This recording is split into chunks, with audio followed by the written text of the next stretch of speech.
eh, pada malam ini kita akan membahas topik tentang keamanan komputer.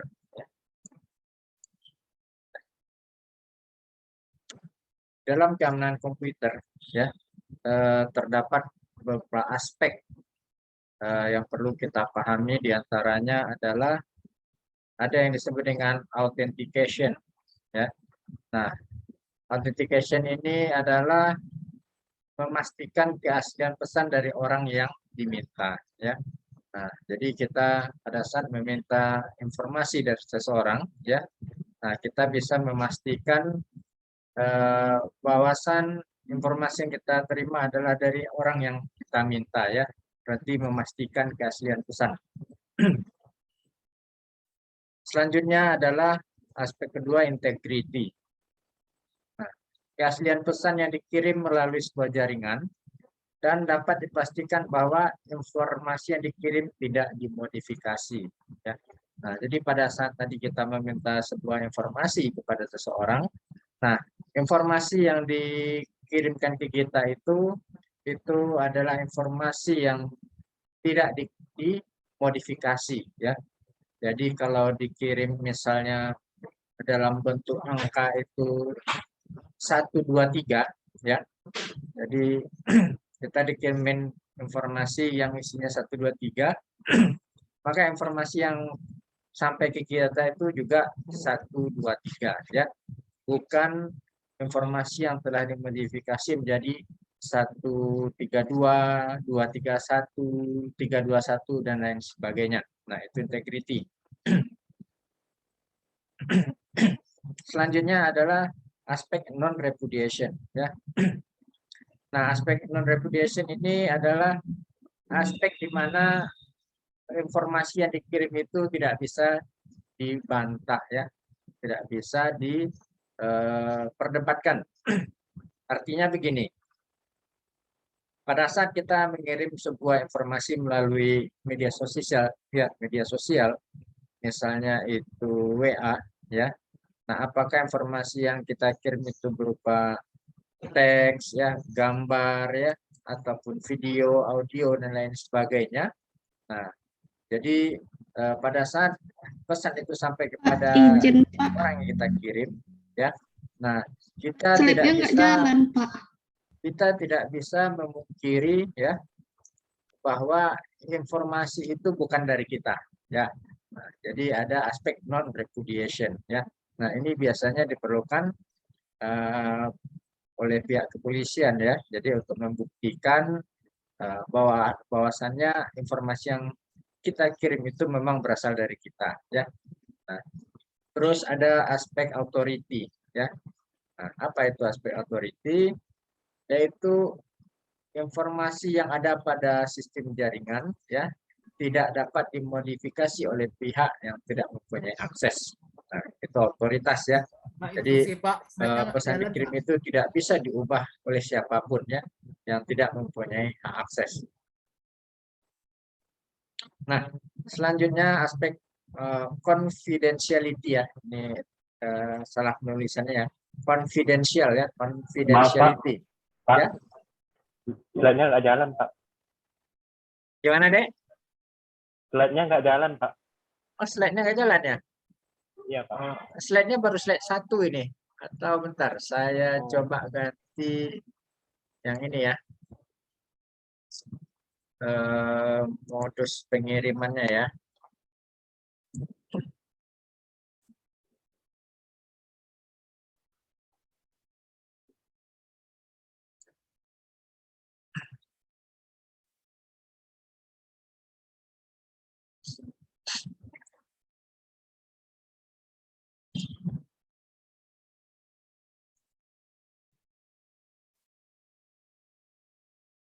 Nah, ini slide-nya terlihat, ya, Dedek? Sekarang sudah, Pak. Sudah, ya? Oke, saya coba slide yang kedua. Ini sudah berubah? Sudah masuk ke slide yang kedua? Sudah, Pak. Sudah, ya? Oke, ya kita balik lagi ke slide yang tadi, ya. Nah, ini slide yang kedua, ya. Nah, ini aspek-aspek keamanan, ya. tadi confidentiality ya. Nah, confidential ini adalah untuk menjaga informasi agar tidak bisa diakses oleh orang lain ya. Terus ada aspek keamanan privasi ya. Ini adalah yang menyangkut hal-hal pribadi ya. Nah, misalnya eh, data kelahiran kita ya, nomor PIN, nomor kartu kredit dan lain sebagainya. Terus ada aspek availability ya. Nah, ini aspek ketersediaan informasi pada saat dibutuhkan ya. Nah, misalnya pada saat jadwal pengisian KRS ya, seharusnya portal SIA itu ya yang ada di Puskom itu bisa kita akses ya. Nah, itu namanya aspek availability ya. Jadi dia tersedia pada saat diperlukan. Terus ada akses kontrol. Nah, akses kontrol ini berkaitan dengan pengaturan ya user ID mana saja yang berhak menggunakan fasilitas ya yang ada di sebuah organisasi. Nah, terus kalau tadi aspek-aspek keamanan komputer, nah sekarang kita masuk kepada aspek-aspek yang mengancam komputer itu ya. Jadi aspek ancaman komputer. Nah, diantaranya ada yang disebut dengan istilah interruption ya. Nah, di mana pada interruption ini informasi ya dirusak ya ataupun dihapus ketika dibutuhkan data sudah tidak ada lagi ya. Jadi data-data yang ingin kita akses itu sudah dirusak, dihapus ya, diformat, di-delete dan lain sebagainya sehingga pada saat diperlukan data tersebut tidak bisa diakses kembali. Terus ada yang disebut dengan istilah interception ya. Nah, ini interception ini adalah informasi yang ada disadap oleh orang yang tidak berhak. Nah, jadi interception ini penyadapan sebuah informasi. Terus selanjutnya modifikasi ya. Nah, modifikasi ini merupakan ancaman terhadap integritas ya. Orang yang tidak berhak berhasil menyadap lalu lintas informasi yang dikirim ya. Nah, jadi ada orang-orang yang tidak berhak apakah itu peretas ya dan lain sebagainya. Dia dapat menyadap lalu lintas informasi yang sedang dikirim. Terus aspek ancaman lainnya adalah fabrication ya. Nah, jadi tulisnya harusnya tidak E ya, fabri ya. A harusnya. Jadi fabrication. Nah, ini adalah aspek-aspek ancaman komputer yang melakukan pemalsuan pada informasi.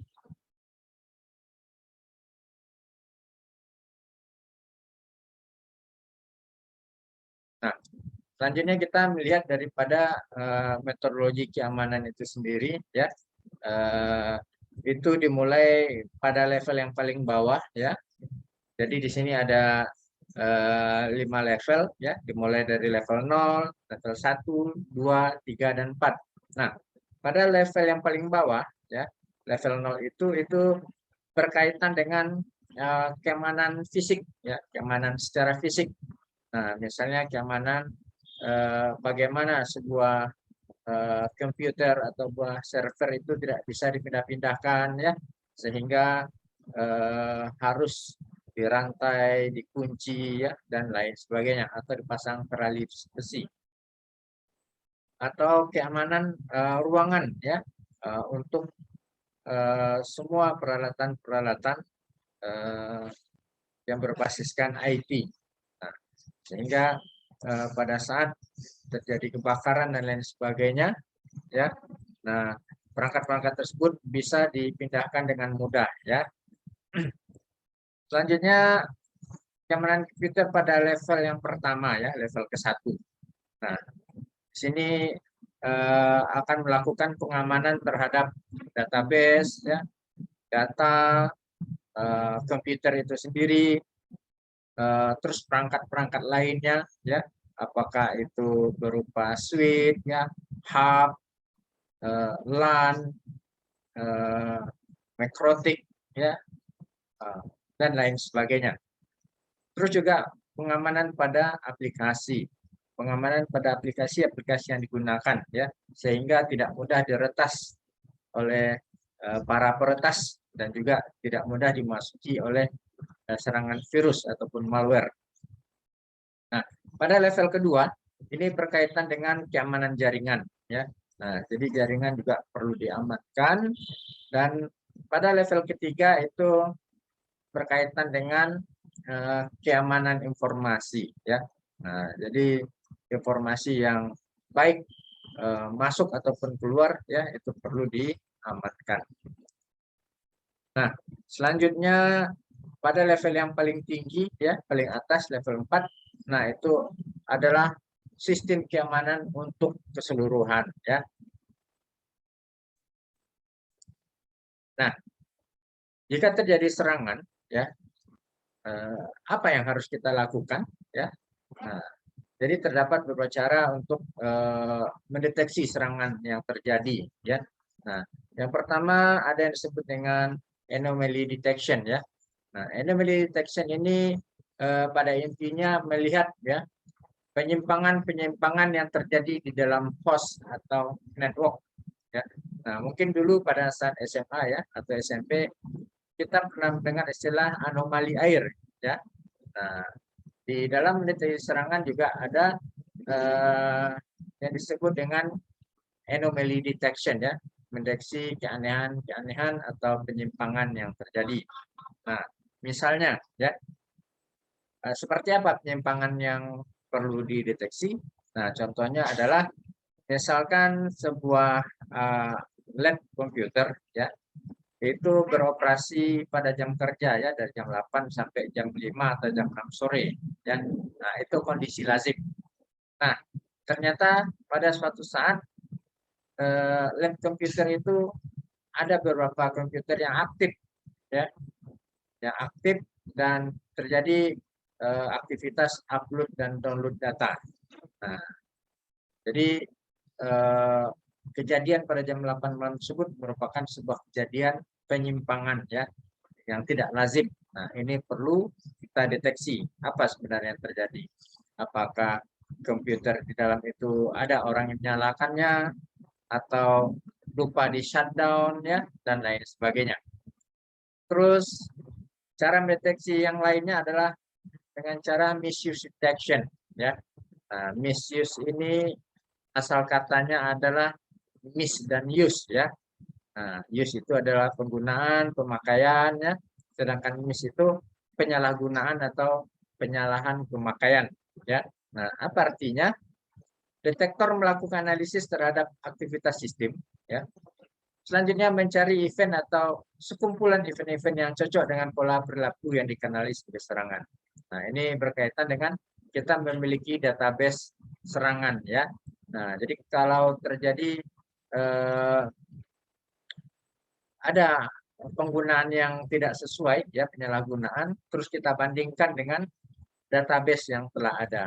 Apakah kegiatan tersebut termasuk dalam kegiatan penyerangan. Yang ketiga adalah network monitoring, ya. Nah, ini adalah untuk pemantauan jaringan. Biasanya dipakai SNMP, ya. Nah, yang keempat adalah intrusion detection system, ya, atau lebih dikenal dengan istilah IDS. Nah, ini adalah untuk menghambat semua serangan yang akan mengganggu sebuah jaringan, ya. Ini sistem pendeteksi gangguan.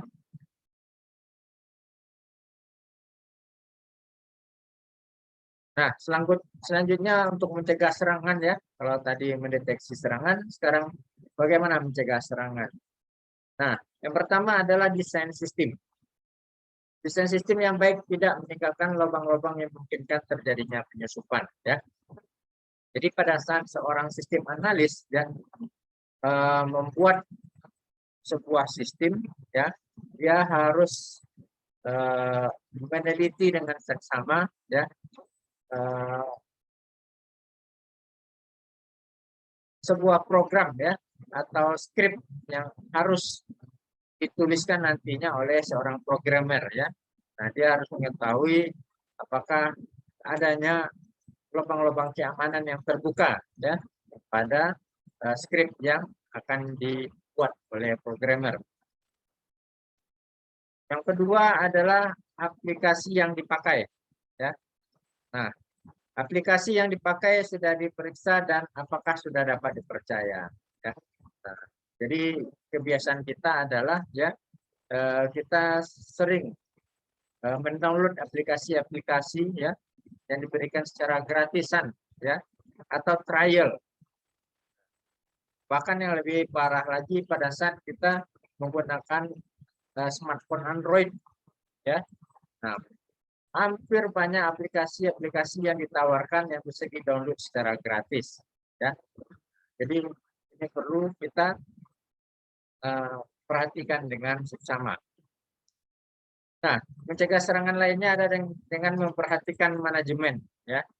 Nah, pengolahan suatu sistem yang baik menurut standar operating system ya. Nah, jadi segala sesuatu yang berjalan di dalam sebuah organisasi itu harus sesuai dengan standar-standar prosedur operasi yang ada ya, sehingga serangan-serangan yang akan dilakukan oleh para peretas itu bisa dicegah. Nah, selanjutnya mempertahankan ya dari serangan atau perlindungan. Adik-adik, apakah suara hujannya mengganggu adik-adik? Tidak, Pak. Jelas ke suara Bapak. Jelas ya? Oke, nggak apa-apa ya. Untung saja nggak ada petir ya. Kalau ada petir nanti kita terpaksa sudahi ya, karena nanti bahaya ya. Nah, kita lanjutkan ya. Untuk mempertahankan ya atau perlindungan, ini perlu dikhawatirkan ya tentang keamanan dari sistem komputer. Nah, apakah komputer itu berbasiskan desktop ya atau komputer PC ataupun komputer-komputer yang terhubung langsung dengan jaringan seperti LAN, WAN ya ataupun Metropolitan Area Network ya atau biasa disingkat dengan MAN ya. Nah, jadi kita perlu mengambil perhatian khusus ya untuk jaringan tersebut. Terdapat 5 langkah ya di dalam keamanan komputer. Nah, pertama aset. Nah, ini aset adalah hal yang sangat penting di dalam sebuah organisasi ya. Nah, jadi harus dari awal diimplementasikan keamanan komputer ya. Misalnya aset yang ada di Puskom ya, ada server, ada jaringan, ada LAN, ada ini semua ya. Nah, itu perlu diamankan ya. Karena kalau aset-aset itu rusak, ya, terbakar, bervirus dan lain sebagainya, maka akan menghambat semua aktivitas. Yang kedua adalah analisa risiko. Ya. Nah, identifikasi akan risiko yang mungkin terjadi. Sebuah event yang potensial bisa mengakibatkan suatu sistem dirugikan. Ya. Nah, jadi segala sesuatunya harus kita pertimbangkan risikonya. Ya. Nah, misalnya pada sebuah server ya, ruangan server. Nah, kita harus memperhatikan ya risikonya jika server tersebut suhu udaranya terlalu panas ya. Mungkin risikonya kebakaran ya atau ada kabel-kabel atau perangkat elektronik yang tidak tahan terhadap suhu yang tinggi ya, sehingga bisa merusakkan perangkat-perangkat tersebut. Terus selanjutnya perlindungan ya.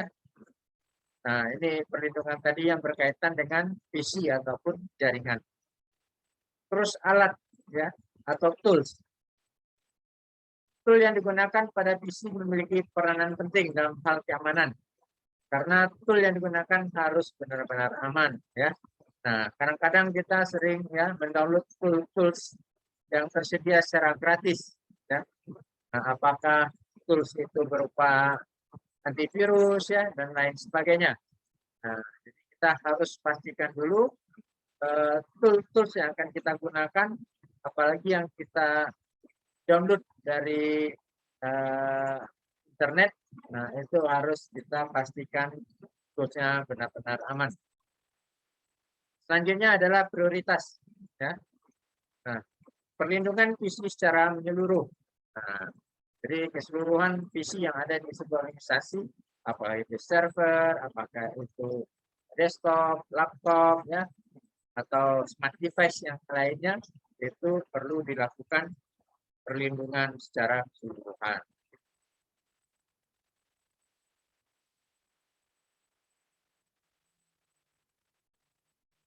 Nah, selanjutnya adalah strategi, ya, dan teknik keamanan komputer, ya, terus keamanan fisik, kunci komputer, keamanan BIOS, ya, terus ada X-lock dan V-lock, ya, terus mendeteksi gangguan keamanan fisik dan juga penggunaan password. Nah, ini nanti tugas ini akan saya posting di ini, ya, di Google Classroom. Nanti setelah perkuliahan ini saya akan aktifkan Google Classroom-nya, ya. Silakan nanti adik-adik menjawab tugas ini. Nah, kita lanjut lagi, ya. Nah, terdapat berbagai macam jenis serangan, ya. Nah, ada yang disebut dengan istilah intrusion, ya, intelligence, land attack, ya, logic bomb, operating system fingerprinting, smooth attack, ya. Terus ada scanning, ya, ada backdoor dan lain sebagainya. Nah, sekarang kita masuk sedikit tentang kriptografi, ya. Nah, ada kriptografi, enkripsi dan dekripsi. Nah, di dalam proses kriptografi, ya, kita ada mengenal istilah ada plain text, ya, dan ada ciphertext. Coba siapa yang bisa mendefinisikan apa itu plain text?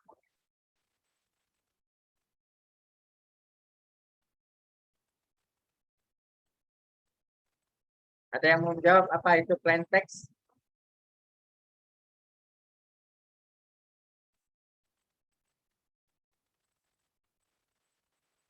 Atau ciphertext?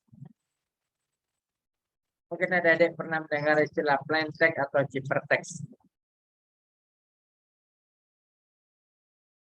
Oke, ya. Nah, karena belum ada yang ini, ya, pernah baca. Nah, plain text itu adalah teks yang digunakan untuk menyampaikan sebuah informasi yang bisa dibaca dengan bahasa manusia, ya. Jadi bisa dalam bentuk bahasa Inggris, bahasa Indonesia, dan lain sebagainya. Artinya teks tersebut bisa dibaca, ya. Nah, itu namanya plain text. Nah, selanjutnya ada yang dikenal dengan istilah ciphertext. Nah, ciphertext ini adalah informasi, ya, atau data-data yang telah diubah ke dalam bentuk sandi-sandi, ya. Nah, jadi kalau kita dalam proses enkripsi dan deskripsi, ya. Nah, pada proses enkripsi ini, ya. Nah, ini datanya masih bisa dibaca, ya. Terus setelah dilakukan proses enkripsi, maka data plain text ini berubah menjadi data ciphertext, data-data yang sudah disandikan. Nah, bagaimana cara untuk membaca data-data yang telah disandikan ini? Tentunya dilakukan proses dekripsi, ya. Nah, jadi data atau informasi tadi akan berubah kembali ke dalam bentuk plain text, ya. Nah, ini ide dasarnya. Selanjutnya adalah enkripsi modern, ya. Nah, enkripsi modern berbeda dengan enkripsi konvensional. Hal ini disebabkan oleh karena enkripsi modern sudah menggunakan komputer, ya, dalam pengoperasiannya. Nah, sedangkan untuk enkripsi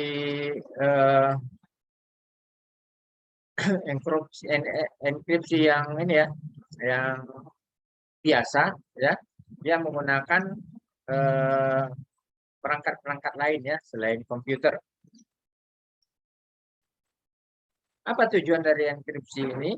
Tujuannya adalah untuk mengamankan data, ya, mengamankan data baiknya ditransfer melalui jaringan ya ataupun tidak. Nah, ini kan untuk enkripsi modern. Nah, selanjutnya adalah enkripsi modern ini terdiri dari berbagai macam bentuk ya, turunan-turunannya ya. Nah, ada yang disebut dengan simetris kriptografi ya. Terus ada yang dikenal dengan istilah asimetris kriptografi. Ada enkripsi public key ya, fungsi hash satu arah, MD5 ya. MD adalah singkatan dari MACD guess ya. Terus ada tanda tangan digital ya. Ada sertifikat digital dan juga ada secure socket layer ya. Nah, terus ada yang disebut dengan PGP ya, Pretty Good Privacy. Ada biometrik, analisa pemecahan algoritma kriptografi dan lain sebagainya. Nah, kriptografi simetris ya adalah algoritma yang menggunakan kunci yang sama pada enkripsi dan dekripsinya ya. Nah, jadi pada proses enkripsi ya merubah plain text menjadi ciphertext itu kuncinya sama dengan proses deskripsinya ya, mengubah ciphertext kembali kepada plain text, kuncinya sama ya. Terus ada yang disebut dengan DASH ya, data encryption standard ya, ini dikembangkan oleh NIST. Nah, DASH ini terbagi menjadi 3 kelompok ya, pemrosesan kunci, enkripsi data 64 bit ya, dan dekripsi data 64 bit ya. Ada enkripsinya 64, ada dekripsinya 64 ya. Jadi semakin tinggi jumlah data yang dienkripsi ataupun dideskripsi ya, itu semakin susah untuk dipecahkan sandinya ya. Nah, sekarang ada enkripsi data 128 bit ya, ada 256 bit dan lain sebagainya.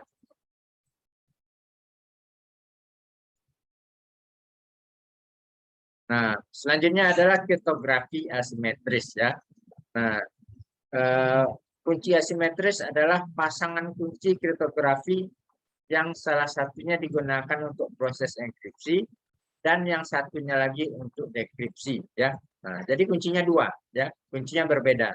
Kalau tadi simetris, kuncinya 1 ya untuk membuat enkripsinya ya, membuat sandinya atau membuka sandinya dengan kunci yang sama. Sementara asimetris kuncinya berbeda masing-masing ya, masing-masing mempunyai kunci. Oke, baik adik-adik, saya rasa untuk perkuliahan malam ini ya kita cukupkan sampai di sini ya. Nanti kita akan lanjutkan untuk enkripsi dan deskripsi yang lainnya ya, contoh-contoh dan bagaimana untuk melakukan deskripsinya. Baik adik-adik, sampai di sini ada yang mau bertanya atau mau ada yang didiskusikan?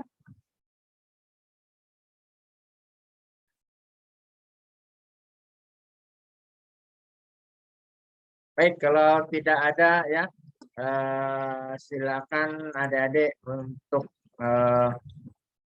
mengaktifkan kameranya ya. Kita akan screenshot untuk kehadiran malam ini.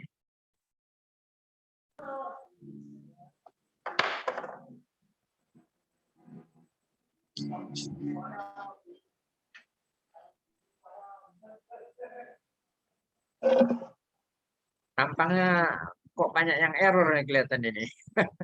Baru pulang dari kampung atau pulang liburan ini.